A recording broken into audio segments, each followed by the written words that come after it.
नमस्कार मंडळी, स्वागत आहे तुमचं मराठी एक्सप्रेस आपल्या लोकप्रिय चॅनलमध्ये। मंडळी, आपण औरंगाबाद जिल्ह्यातील आणि औरंगाबाद आणि जालना या दोन्ही लोकसभा मतदारसंघापैकी असलेल्या सिल्लोड, कन्नड, फुलंब्री, औरंगाबाद मध्य, औरंगाबाद पश्चिम, कन्नड, वैजापूर, गंगापूर, औरंगाबाद मध्य, औरंगाबाद पूर्व, औरंगाबाद पश्चिम या विधानसभा मतदारसंघांचा आढावा आजच्या या व्हिडिओच्या माध्यमातून घेण्याचा प्रयत्न करतो आहोत। त्याचबरोबर औरंगाबाद जिल्ह्यातील फुलंब्री विधानसभा आणि सिल्लोड विधानसभा मतदारसंघाचा देखील आढावा या व्हिडिओच्या माध्यमातून घेण्याचा प्रयत्न करतो आहोत। तर मंडळी, सिल्लोड अब्दुल सत्तार यांचा हा मतदारसंघ आहे। अब्दुल सत्तार गेली कित्येक वर्ष या सिल्लोड विधानसभा मतदारसंघामधनं निवडून येतात आणि अब्दुल सत्तार पुनश्च एकदा या मतदारसंघामधनं एकनाथ शिंदे यांच्या शिवसेनेकडनं ही निवडणूक लढतील आणि प्रभाकर पालोदकर यांनी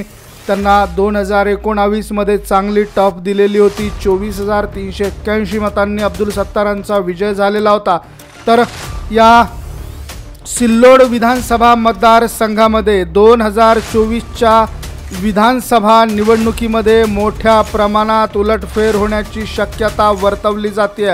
त्याचं कारण असं आहे की या सिल्लोड विधानसभा मतदारसंघावरनं खूप मोठ्या प्रमाणात सध्या हालचाली बघायला मिळतात। त्याचं कारण असं आहे की सिल्लोड या मतदारसंघामधनं रावसाहेब दानवे यांना चांगलं लीड या 2024च्या विधानसभा मतदारसंघामधनं लोकसभा निवडणुकीमध्ये मिळू शकलेलं नाही आहे। त्यामुळे निश्चितच रावसाहेब दानवे हे अब्दुल सत्तार यांच्या विजयामध्ये अडसर ठरू शकतात आणि आपला प्रासंगिक करार आहे असं म्हणत त्यांनी शिवसेनेसोबत किती काळ ते राहतात याकडे देखील अत्यंत महत्त्वाचं आहे बघणं की ते किती काळ हे शिवसेनेमध्ये राहतात। कारण पूर्वाश्रमीचे असलेले अब्दुल सत्तार हे काँग्रेसचे नेते आहेत आणि काँग्रेसच्या कल्याण काळे यांनी जालना लोकसभा मतदारसंघामधनं विजय मिळवलेला आहे आणि हे दोनही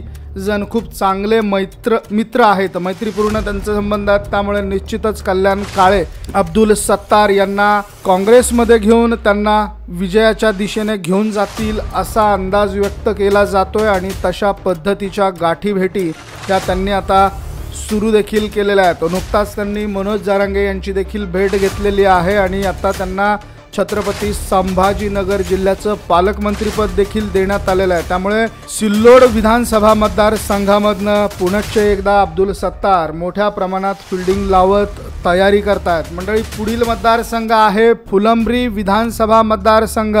कल्याण काळे यांचा होमटाऊन असलेला हा फुलंब्री विधानसभा मतदारसंघ आहे आणि शहराचा काही भाग या फुलंब्री विधानसभा मतदारसंघामध्ये येतोय। त्यामुळे निश्चितच शहरी भागातील मतदान आणि फुलंब्री विधानसभा मतदारसंघातील गावातील मतदान हे निर्णायक मतदान असणार आहे आणि या मतदानामध्ये निश्चितच मनोज जरांगे पाटील यांचा प्रचंड मोठा प्रभाव आहे आणि या मतदारसंघामधनं फुलंब्री विधानसभा मतदारसंघामधनं रावसाहेब दानवे यांच्या पराजयामध्ये महत्त्वाची भूमिका बजावणारे मंगेश साबळे हे प्रथम क्रमांकाने उत्सुक आहेत। त्याचबरोबर मंगेश साबळे यांच्या विरोधात या मतदारसंघामधनं अनुराधाताई चव्हाण आणि विजय अवताडे हे देखील उत्सुक आहेत। अनुराधाताई चव्हाण यांचे बॅनर्स हे त्यांच्या वाढदिवसानिमित्त फुलंब्री शहरामध्ये झळकलेले होते। फुलंब्री विधानसभा मतदारसंघामध्ये तसे बॅनर्स पाहायला मिळालेले होते।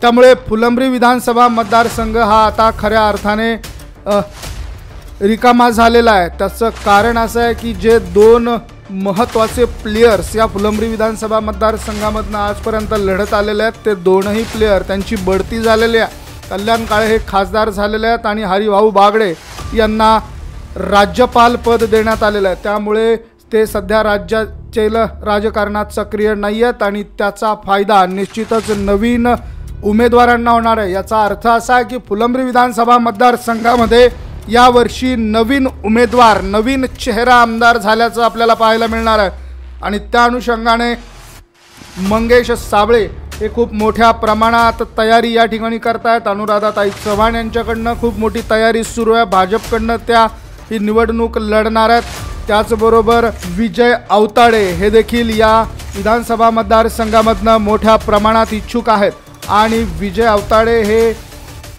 रावसाहेब दानवे तसेच हरिभाऊ बागडे या दोनही मोठ्या नेत्यांच्या अत्यंत जवळचे मानले जातात।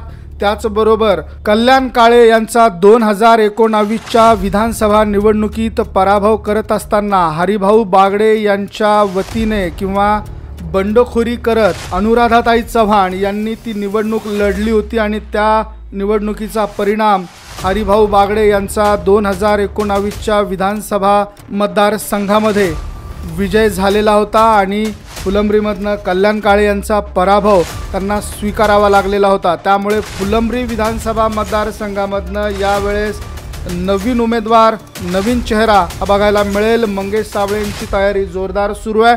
त्याचबरोबर अनुराधाताई चव्हाण आणि विजय अवताडे यांची देखील मोठ्या प्रमाणात तयारी या ठिकाणी सुरू आहे। निश्चितच मनोज जरांगे पाटील यांचा प्रभाव असलेला हा मतदारसंघ या वेळेस कुणाच्या खात्यात जातो हे पाहणं देखील अत्यंत महत्त्वाचं आहे। मंडळी, पुढील मतदारसंघ आहे पैठण विधानसभा मतदारसंघ। संदीपान भुमरे यांचं होमग्राऊंड असलेला पैठण विधानसभा मतदारसंघ हा खऱ्या अर्थाने आता रिक्त झालेला आहे आणि या पैठण विधानसभा मतदारसंघामधनं त्यांचे चिरंजीव विलास भुमरे यांनाच तिकीट पुनश्च एकदा मिळणार अशा चर्चा सध्या फुलंब्री विधानसभा मतदारसंघामध्ये सुरू आहे। त्यामुळे विलास भुमरे यांच्यासाठी संदीपान भुमरे हे मोठ्या प्रमाणात प्रयत्न करणार आहेत आणि या पैठण विधानसभा मतदारसंघामधनं निश्चितच संदीपान भुमरे यांचे चिरंजीव विलास भुमरे हे शिवसेना शिंदे गटाकडनं ही निवडणूक लढतील आणि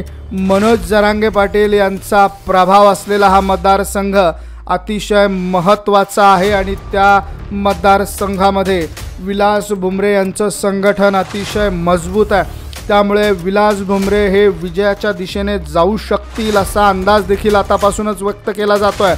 परंतु या मतदारसंघामध्ये विलास भुमरे यांना टक्कर देण्यासाठी शिवसेनेमध्ये नुकतेच प्रवेश केलेले दत्ता गोरडे हे देखील एक महत्त्वाचे उमेदवार आहेत। 2019च्या निवडणुकीमध्ये दत्ता गोरडे यांनी संदीपान भुमरे यांना टक्कर दिलेली होती। त्याचबरोबर वाघचौरे हे देखील या मतदारसंघामधनं उत्सुक असल्याच्या बातम्या सध्या समोर येतात। त्यामुळे तिरंगी लढत ही या मतदारसंघामध्ये बघायला मिळू शकते आणि पैठण विधानसभा मतदारसंघामधनं विलास भुमरे जे संदीपान भुमरे यांचे चिरंजीव आहेत त्यांच्या विजयामध्ये निश्चितच खूप मोठ्या प्रमाणात वाटा मनोज जरांगे पाटील यांच्या आंदोलनाच्या फॅक्टरचा असू शकतो। तर मंडळी, या 3 विधानसभा मतदारसंघाचा आढावा हा तुम्हाला कसा वाटला आम्हाला कमेंट करून अवश्य कळवा। व्हिडिओ आवडला असेल तर शेअर जरूर करा। बघत रहा मराठी एक्सप्रेस। धन्यवाद।